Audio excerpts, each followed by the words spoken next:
Hi, நீண்ட இடைவெளிக்கு பிறகு சந்திக்கிறோம். பனி நாவல் போயிட்டுருக்கு.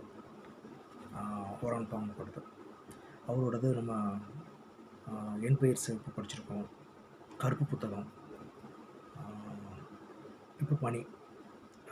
ஓரானை பற்றி நம்ம சொல்கிறதுக்கு அது என்ன சொல்கிறது, மழை அப்படியே அப்படி மேலேருந்து கொட்டுற அருவி மாதிரி வந்துக்கிட்டே இருக்கும். ஒருத்தன் ஊர்லேருந்து வரான் அப்படின்னா ஏன் வரான், எதுக்கு வரான், எப்போ வரான், எப்படி வரான், வந்தவன் யார், அப்படியே டீட்டெயிலிங் அப்படி போய்கிட்டே இருக்கும். ஸோ அந்த மாதிரி பாம்புக்கோட மாயாஜாலம் நடக்கும். அப்படி தான் பணியிலையும் நடந்துகிட்ருக்கு. நம்ம ஹீரோ பேர் கரீம், அதை தான் சுருக்கி அப்படின்னு சொல்கிறாங்க. அவனுக்கு அப்புறம் அப்படி சொன்னால் தான் பிடிக்கும் அவனுக்கு, அப்படி தான் கூப்பிடணும் அப்படின்னு எதிர்பார்ப்பான். அவங்க அம்மாவோட இறப்புக்கு வரான். அவன் ரொம்ப நாள் அவன் ஊர்லேயும் இல்லை, வேறு ஒரு ஊரில் இருக்கிறான். அவங்க அம்மாவோட இறப்புக்காக இஸ்தான்புல் வரான். அவனோட சொந்த ஊரை தான். 12 வயசு வரைக்கும் அங்கே தான் அவன் இருந்திருக்கான். ஸோ அங்கே வந்துட்டு அம்மாவோட இறப்பெல்லாம் அதுக்கான வேலைகள்லாம் முடிச்சுட்டு, இறுதிச் சடங்குலாம் பண்ணி முடிச்சுட்டு அங்கேருந்து கார்ஸ் அப்படிங்கிற ஒரு இடத்துக்கு போகிறான். இவன் வந்து ஒரு அடிப்படையில் ஒரு ரைட்டர், ஒரு போயிட்டர், பத்திரிக்கையாளருங்கிற பேரில் அங்கே போகிறான். ஏன் போகிறான் அப்படின்னா, அந்த கார்ஸில் வந்து நிறையா பெண்கள் வந்து அடிக்கடி சூசைட் பண்ணிக்கிறாங்க, தற்கொலை பண்ணி செத்து போயிடுறாங்க. அது ஏன்னு தெரிஞ்சுக்கணும் அப்படிங்கிற ஒரு விஷயத்துக்காக போகிறான். இன்னொன்று, அங்கே இவனோட ஸ்கூல் ஃப்ரெண்டு ஒருத்தி, கல்லூரி ஃப்ரெண்டு ஒருத்தி இருக்கா, இபக் அப்படின்னு ஒருத்தி இருக்கா. அவன் மேலே இவனுக்கு ஒரு சின்ன ஒரு சாஃப்ட் கார்னர் இருந்துட்டு தான் இருந்திருக்கு முன்னால்.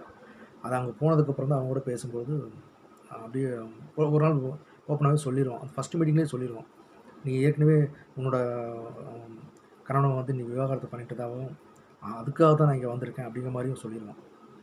அது அவள் வந்து இந்த இந்த விஷயங்களுக்காக தான் இங்கே வந்தீங்க அப்படின்னு கேட்கும்பொழுது, இதுக்காக தான் வந்தேன் அப்படின்னு சொல்லிடுவான்.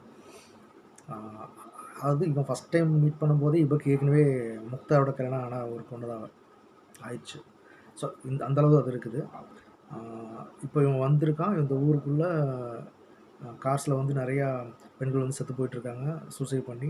ஆண்கள்லாம் மத சேவை பண்ணுறதுக்கு போயிடுறாங்க. இதெல்லாம் ஏன்னு கண்டுபிடிக்கணுங்கிறது தான் என்னோடய விஷயமா இருக்குது. அப்போ கூட உட்காந்து ஒரு ஒரு ஒரு தேநீர் கடையில் பேசிகிட்டு இருக்கும்போது ஒரு ஒல்லியான ஒருத்தன் வந்து டக்குன்னு ஒரு ப்ரொஃபஸரை சுருட்டு போயிடுறான். சரி, இப்படி தான் விட்டு விட்டால் கதை ஆரம்பிச்சிருக்கு. 60 பக்கங்கள் தான் படிச்சிருக்கேன். இது போக சொல்கிறேன். இப்போ என்னென்னா, பனி கதை ஆரம்பிக்கும் போதே ஒரு பனிக்குள்ளேருந்து ஆரம்பிக்குது.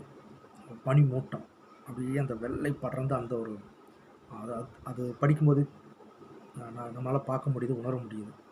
அதை வந்து அந்த அந்த குளுமை, அந்த ஈரம், அந்த சில்னஸ் இருக்கு இல்லையா, அந்த கடும் குளிர், அந்த ஊசி குத்துற குளிர், அதை வந்து வரிகளில் அப்படியே ஐஸ் கட்டி மலையை போட்ட மாதிரி போட்டுகிட்டே போயிட்டுருக்கான் நம்மளால் ஓரான். அந்த பேர்லேயே ஓரான் பாம்புக்கு அந்த பேர்லேயே ஒரு வசீகரம் இருப்பதாக தான் நான் உணர்கிறேன். ஸோ இப்போதைக்கு இது போதும்னு நினைக்கிறேன். நான் இவ்வளோ தான் போயிருக்கு. இன்னும் படிக்க கதைக்குள்ள டீப்பாக போகலாம். சரியா?